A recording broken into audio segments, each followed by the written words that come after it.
It's time now for a look at the day's papers. Diptyque Laurent is with us this morning. Hello to you, Diptyque. We'll look at the French front pages first, and it's all about the Olympics this morning.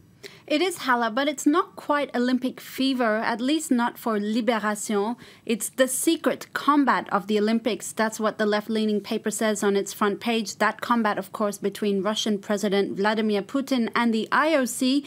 The IOC, which granted Russia a 12-hour Hail Mary pass, around two-thirds of Russian athletes will be able to compete in Rio, despite that doping scandal. Well, for Libya, this all has an air of Soviet Russia about it, doesn't it? That's right. The paper says it feels like a, quote, return to the Cold War.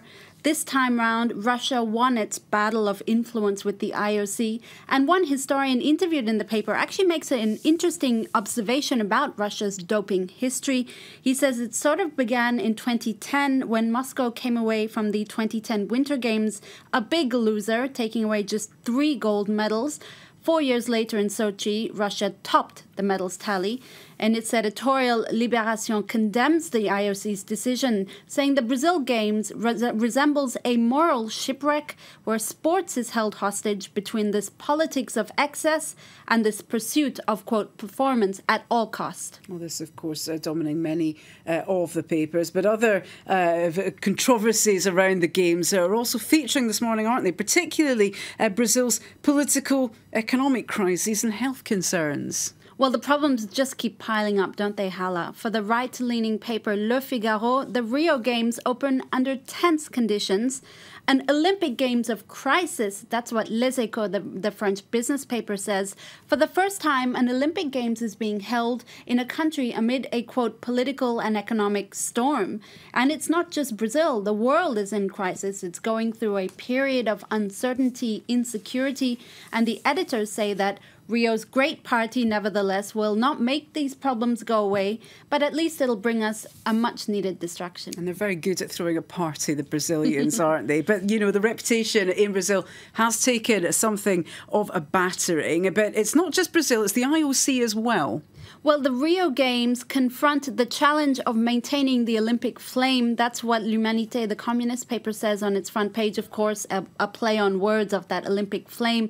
The paper attacks the IOC in its editorial, accusing it of shirking its responsibility to regulate international federations, in this case Russia. It's also interesting to note that those who campaigned for the Games, the former presidents Lula, Dilma Rousseff, they won't even be present at the opening ceremony tonight. Half of the Brazilians don't really even believe in the Games anymore. And L'Humanité says this effect on their country is really a reflection on the IOC, which is in a, quote, downward spiral that it cannot escape. Well, let's stay with L'Humanité, which says there are some positives taking place in Rio this Friday. Well, 5 South Sudanese athletes will be marching this Friday under the IOC's banner. They'll be marching alongside an Ethiopian, 2 Syrians, and 2 Congolese athletes, a congregation of refugees, if you like. It's the first time that refugees are taking part in the Olympic Games, really representing that Olympic spirit, I guess.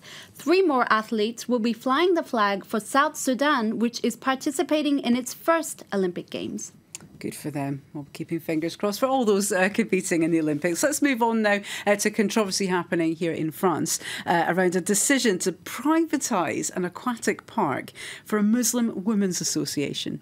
Well, that decision, they basically filed a request to privatize that aquatic park in the north of Marseille for one day next month, allowing Muslim women to wear burkinis, so the sort of integral swimwear, and other Islamic full-body clothing at the park. It'll be reserved for women and children, but boys maximum age of 10. The only men that'll be present will be the mandatory lifeguards. So naturally, this has triggered a lot of anger from French MPs. One called it a, quote, provocation. Others have denounced it as pure communitarianism.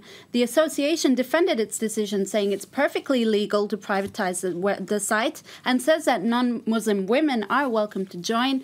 But Le Figaro has sort of penned a very angry editorial denouncing this privatization, saying it's important to react now after, quote, years of indifference to these kinds of segregating events, and says we must stop militant Islam now to save save our, quote, culture, history and identity. Well, that's controversy set to run and run. Let's end quickly, though, with this story now, Deepti. A nudist restaurant could be opening in Paris, from the Burkini to the Nudist. How did we get there? That was a strange jump there. I just realized. It may not be for everyone, certainly won't be for some. It's based on the British concept, you might have heard about it, which a pop-up restaurant that opened allowing diners and waiters to eat and serve food in the nude. Parisians are about to get their first naked restaurant. The food will be organic and you can enjoy a candlelit dinner without clothes. There'll be a bamboo screen to keep the draft out, but it will set you back around 45 to 70 euros. My only question is, where are they going to keep the money? Indeed, have a purse with them. We're back. Thank you, Deepti Laurent, taking us through the morning papers here on France 24. Do stay with us. We're back with more news after this.